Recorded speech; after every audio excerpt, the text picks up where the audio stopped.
Assalamualaikum warahmatullahi wabarakatuh. Kembali lagi bersama saya dengan Baringin Alep Rambe. Pada video kali ini kita akan mencoba membahas tentang Islam, orang-orang yang berkaitan dengan Islam. Yaitu bagaimana sih sikap kita dengan orang-orang yang mencoba untuk menghina, merendahkan Islam, merendahkan Nabi Muhammad SAW, kemudian merendahkan Al-Quran. Bagaimana sikap kita terhadap orang-orang tersebut? Apakah dengan cara memenggal kepalanya? Apakah dengan cara memenjarakannya? Apakah dengan cara-cara yang sadis seperti itu? Apakah itu betul atau benar sesuai dengan syariat Islam? Itu yang akan saya coba bahas. Kenapa saya ingin membahas ini? Karena saya baca CNN atau salah satu media sosial yang berisikan kepada berita-berita. Di situ pada Jumat lalu 12 Agustus 2022 ada kejadian terjadi di New York bagian. Di sana dikatakan bahwa ada seseorang yang ingin memberikan perkuliahan ataupun mata pelajaran, tapi seketika beliau itu ditusuk. Bahkan tusukannya tersebut 10 atau 15 kali bahkan lebih.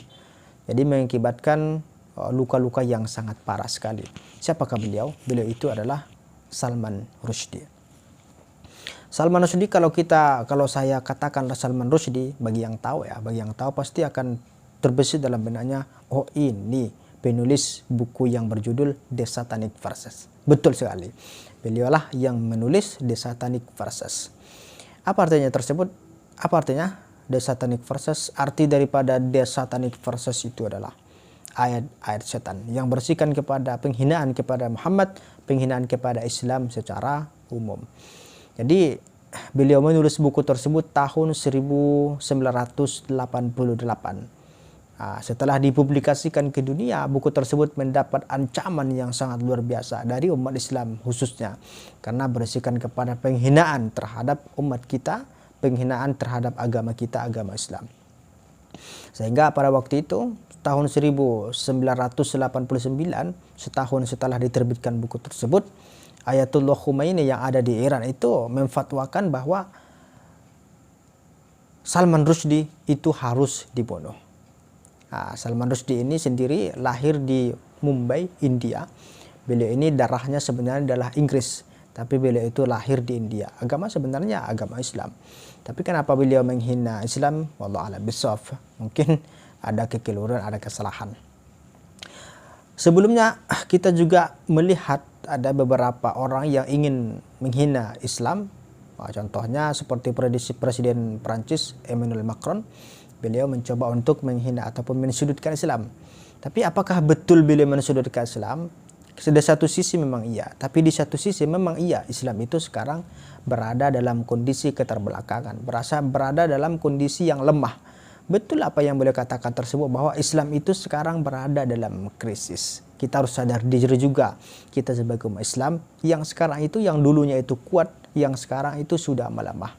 Jadi artinya apa? Ketika orang-orang ingin mengkritik kita, maka apa yang harus dilakukan? Coba dulu, apakah betul atau tidak? Islam itu betul nggak seperti itu? Ya, kalau betul, mari sama-sama kita memperbaiki. Ketika ada orang-orang yang menghina umat Islam, ketika ada orang-orang yang menghina Islam, menghina Al-Quran, menghina Muhammad, apakah dengan cara membunuhnya kita itu akan semakin tinggi? Misalkan nih, Salman Rushdie. Misalkan nih, ada orang di Indonesia menghina Al-Quran, menghina, langsung kita bunuh. Apakah dengan cara membunuh tersebut Islam itu akan semakin jaya? Kalau saya pikirkan, kalau saya berpendapat, ya sih enggak. Orang-orang itu akan semakin anti dengan Islam. Orang-orang itu semakin Islamophobia. Orang-orang itu semakin ingin menjauh dari Islam. Tapi coba bayangkan, misalkan seperti ini. Ada orang yang menghina Islam. Kemudian kita datang ke tempatnya, kita tanyakan baik-baik, kita lakukan dengan cara yang Islami, dengan cara perdamaian. Mungkin orang-orang itu akan semakin tertarik dengan Islam. Oh, Islam itu seperti itu ya, agama yang sangat damai ya. Walaupun memang ada yang dua ini pendapat yang sangat besar ya. Ada yang berpendapat seperti ini, ada yang pendapat seperti ini. Bagi saya itu nggak masalah. Yang mau berpendapat secara ya ekstrim ataupun keras, itu ya silakan saja, nggak apa-apa. Tapi kalau dia memilih opsi ya lemah lembut ataupun dengan cara bernegosiasi ataupun dengan cara-cara tertentu, bagi saya ini semua adalah sebuah kebenaran. Tapi dengan paling hakikatnya ataupun yang paling penting adalah bahwa kita harus menghargai agama kita. Kalau ada orang yang mencoba untuk mengusik agama kita, maka kita harus bertindak. Apakah dengan cara yang lembut? Ada yang cara yang lembut, mungkin ini yang sangat baik. Ada yang dengan cara-cara yang keras. Bagi saya mungkin ini kurang bagus. Apalagi di negara kita, negara yang penuh dengan undang-undang, penuh dengan hukum-hukum. Jadi hukum-hukum tersebut harus kita jalankan. Ya kalau misalkan kita itu punya power, punya pemerintahan, punya kekuasaan, mungkin itu bisa dilaksanakan. Tapi sebuah pertanyaan muncul, apakah dengan hal tersebut orang-orang itu akan semakin tertarik? Tentunya mungkin tidak seperti itu. Jadi mungkin pendapat saya seperti itu tentang hal ini. Ada dua pendapat tersebut, silahkan kita pilih saja.